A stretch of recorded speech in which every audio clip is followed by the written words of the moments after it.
Hello there guys, welcome back to the e-bike repairs YouTube channel. My name's Dash and I take apart and fix, excuse me, very exciting and fun stuff like this. This is a Gocycle battery. It's got a little button on the side here that kind of clicky. It's got a twirly thing on here, which I'm guessing is for pulling it out of the bike. It's got a charge port here. It's got little indicator lights just up here. You won't see much on there, maybe one, because I just capacity tested the thing.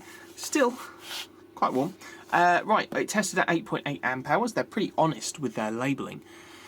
So it says it's 10S3P NCR 18650GA, which means Panasonic cells, rated / typical capacity. So 9.9 amp hours is what you realistically should get out of it, and 10.35 is what the cells all added up would say.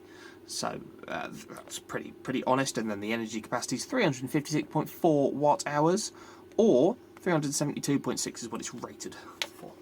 So I see some hex heads around here, 1, 2, 3, 4, 5, 6, 7, 8 to undo it, 2 clips.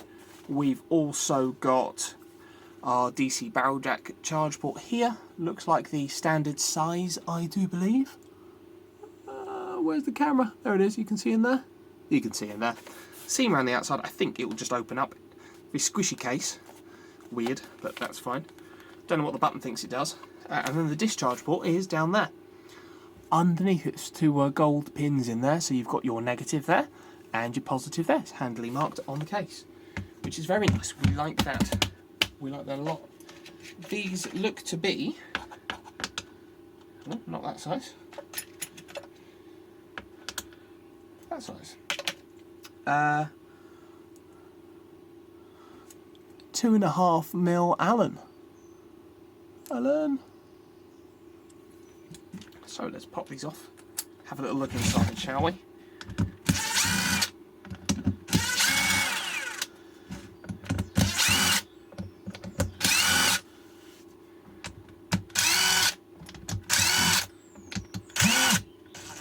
Oh. One is not the same. One is a random Torx. Why? I do not know, but it is. This one down here is a Torx. Oh. So all the others are nuts and bolts, and this one is a screw, the Torx head one. That was a LV T10 Torx is what I used to undo that one. So, our spare nuts and our screw. Hopefully those are just going to pop out. Oh yeah, look, and we've got another T10 Torx just hiding there. Interesting. It's all, excuse the situation, it's all chaos in here. I've got nowhere to work. I've cleared about a square foot of space to film in. I've got stuff everywhere. It's all quite crazy at the moment. One little clip, 2 little clips, and then, oh, these aren't Panasonic cells. Oh, this thing on the top needs to come off, I think. Holding it together somehow. Is it? No, it's not. Something holding something together. Oh, nothing. There you go. These are not Panasonic cells. These are Sanyo cells, known as the heaters, the hot ones.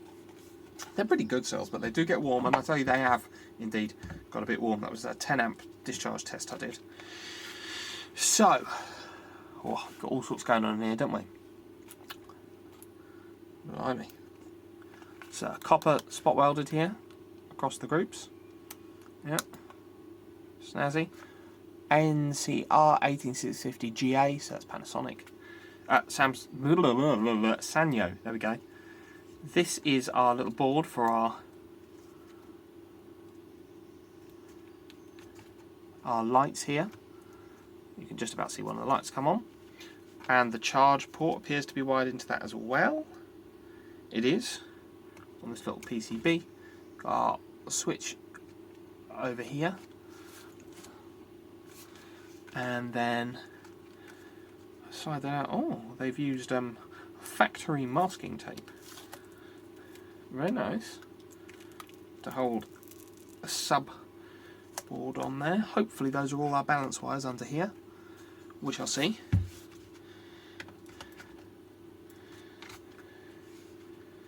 Oh, that's terrifying. It's just 2 bullet connectors on that board there. I mean, it's one way to do it. Blimey. Well, how do I get this out in one piece? Yeah, the little tabs for the spot welds here go into the balance parts on the board. See, like I can see B6, B4, B5 down in there, so they stick up in each of the groups. It looks resellable, but it looks like it's an arse to resell.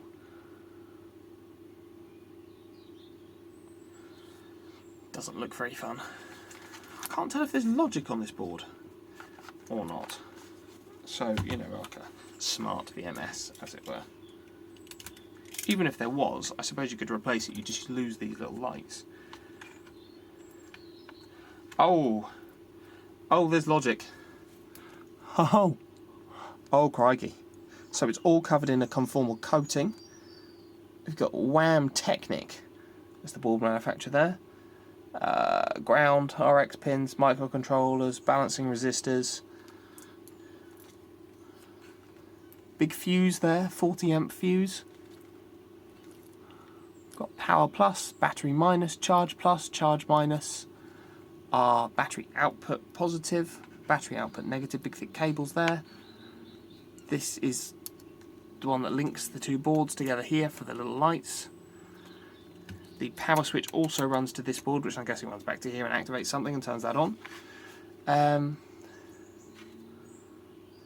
Resistors. Well, I don't see any MOSFETs. Ah, there are MOSFETs, they're here. These little guys. Interesting. I'm not going to pull this all the way out, there's no point. This is a perfectly working battery. Well, almost perfectly working. It was just in for a capacity test. Thought I might as well see how it was while I was at it. While I was in there. Ah, see what those Torx screws go to. They hold in this part here. Through there. One on each side. Very interesting. Oh, everything's fallen over there. That's always good. And I'd imagine it's glued right to what sits to the back side of the board there. Very exciting. I suppose then the real question is, will this board stop working if I resell it? And I suppose the way that I'd know if I was going to resell it, it'd be if I disconnected the main power terminals here. It can't, because otherwise if the fuse blew, it would all turn off. Right? I think. Do I want to find out? I don't know if I want to find out right now. I probably should though, shouldn't I? Let's get the big soldering iron heated up and let's have a go, shall we? See what happens.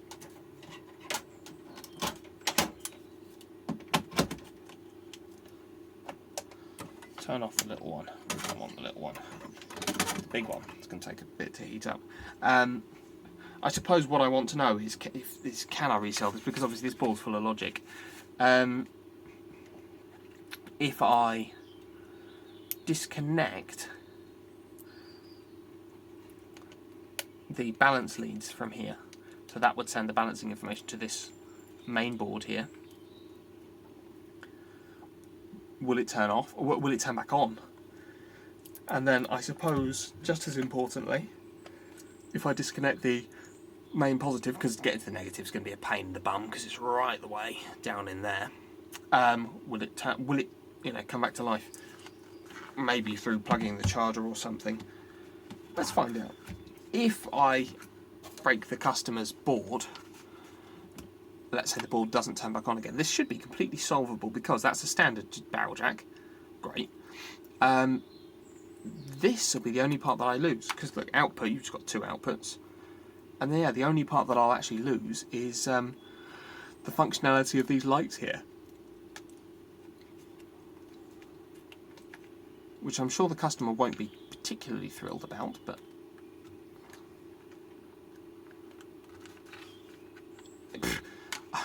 there's only one way to find out, I suppose, isn't there?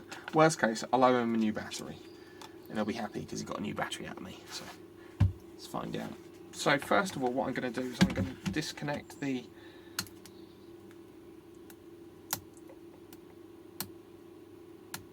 balance lead harness there. So now the main board here doesn't have a clue whether or not... Oh yeah, look, we've got flashing error light here. All the red LEDs are flashing. I don't know how much.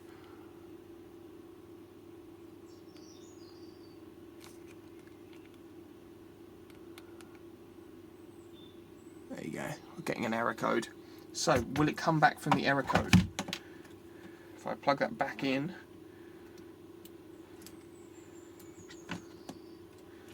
Is it going to know that it can see all the cells again and stop showing me the error?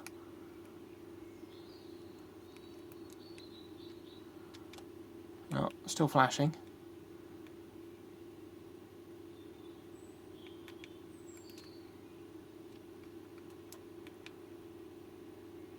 Yeah, it's come back.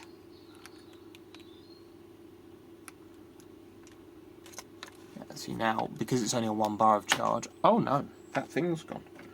The twirly gig has gone.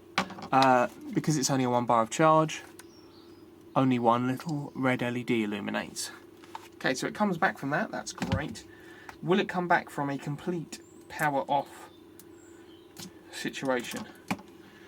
Or will I regret this? So my soldering iron's nice and hot yet? Okay, that was a yes. What I'm going to do then is disconnect the main positive. I suppose if I disconnect it from the board, it's going to be easier than disconnecting it from the cell, isn't it? Much. Just lean you up against something not metal for a moment. No shorting. And a pair of pliers, because this is going to be hot, hot, hot.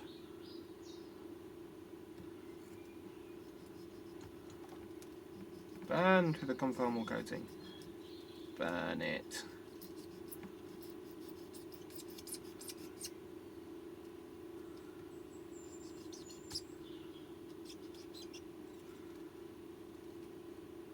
There we go. So that's the main battery positive disconnected. Where's my tape gone? I've lost my tape. Found it. Just going to pop a little piece of tape over that to make sure I don't short that to anything important. So we should have a complete power down situation here. Shouldn't get anything out of the board, anything out of the lights. Nothing there. If I have a bit of a measure with the meter. Don't do that. Of the output, we should get bugger all.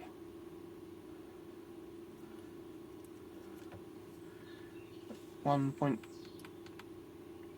yeah, if I press the button here, you get. You really do get nothing. So I'd say that's completely powered down from the out end.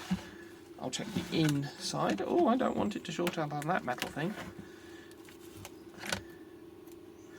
And then on the inside, we've got. How am I going to see anything here? There you go, it just pulls up there.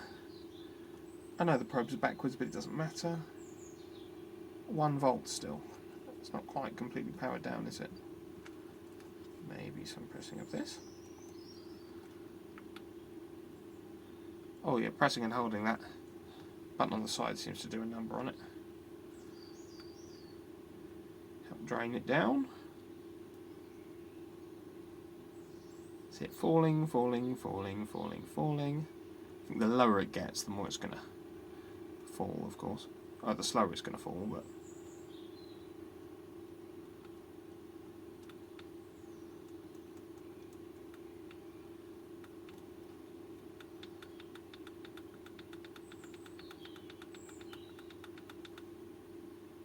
What would we consider empty? When it gets down to point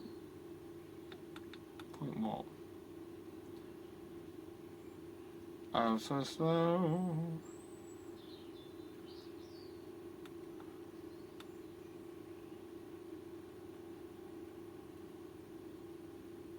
Oh, that's doing the trick.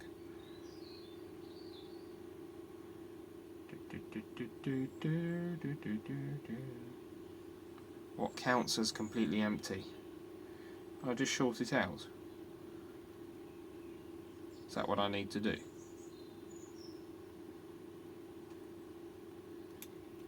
If I put my meter to diode mode, that should short it, shouldn't it?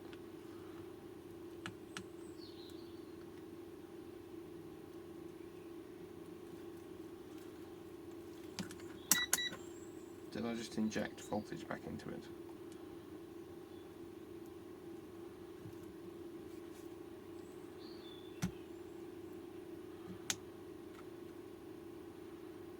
Right, that's pretty much it. It's down at 100 millivolts.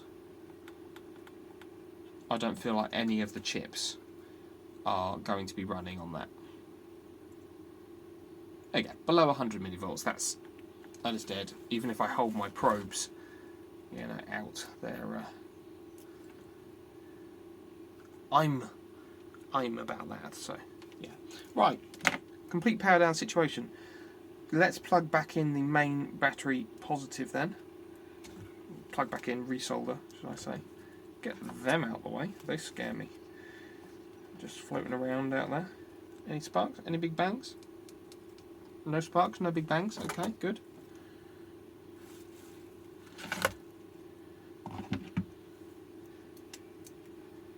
And let's get that. Are you even in shot? Can you even see what I'm doing?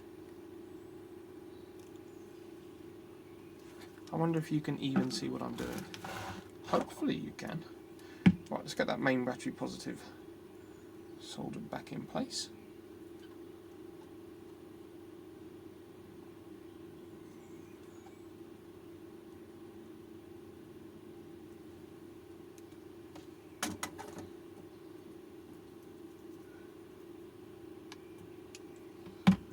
And it's all good.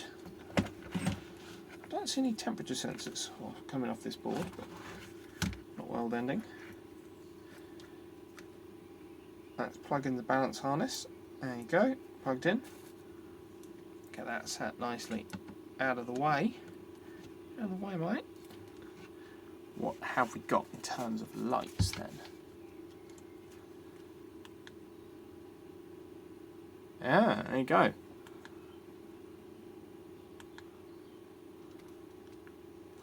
One little red LED.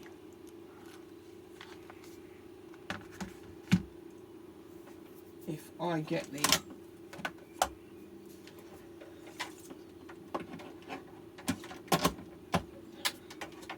original Gocycle charger, which is an SD charger, 36 volt, 4 amps. 4 amps is a lot of amps. Probably a bit more amps than I would like to charge this battery with, to be honest, but here we are for 3p. It's quite high, it's more than 1 amp per cell. Peak, obviously. Plug that in. Will it take a charge? Will that, oh, look at that, it goes to red. Fantastic. Is there an indication? Yeah, look, it knows that it's charging because this LED flashes. Flashes? Yep, you can just about make that out on your side. And then if I probe its bottom here, I've got 34 volts on the output, and if I disconnect the charger, I've still got 34 volts. So one click of the button seems to turn it off. One click of the button seems to turn it on, and then you get your 30 whatever volts. Fantastic. So you can resell a Gocycle battery. I bet it's a right pain in the bum because there's a lower circuit board here under there that runs the length of it that you'd have to desolder and join new balance leads to and stuff, because yeah. And this is copper and nickel, sort of double spot welded, but yeah, it's cooled down now. It's not quite as hot as it was earlier. You can do it, which is the important part, and knowing that you can do it is what's important. I was scared myself then, but I just popped some bubble wrap. So you can resell a Gocycle battery. Not that complicated. And as I don't know if these ones have an app or something like that that's on the bike side, but as a worst case scenario, it is only a barrel jack input, a dumb barrel jack input, and a pos and neg out, which means you could replace this more complex BMS with a more basic model. Lots of generic BMSs will fit in that space. It's probably, I don't know, 12, 14 centimetres long, something like that, and then 4 or 5 centimetres wide. Loads of room to work with. Generic BMS, you can slap it in there and you just lose the lights. I don't know if there's another indicator of battery life on the Gocycle, I can't remember, but if there is, you could view it there instead and these wouldn't even matter that much. So there is that to think about. But yeah, thank you very much for watching. If you guys like this kind of thing, please feel free to maybe like the video. You could leave a comment under the video and tell me I'm an idiot and I shouldn't be inside batteries and all my fingers will blow off because I'm wearing rings, even though they're ceramic. You could share the video with your friends, someone else with a Gocycle battery. You could get in touch if you've got a broken one and you want it fixed, or you want it capacity tested to know what, if it's holding its charge like it should be doing. Or you could become a channel member if you fancied, which sort of involves you paying 99 cents a month. You get an incredibly small quantity of that, but it does inspire me to keep making very exciting content like this for you guys. Thanks very much, and I'll see you next time. Bye bye.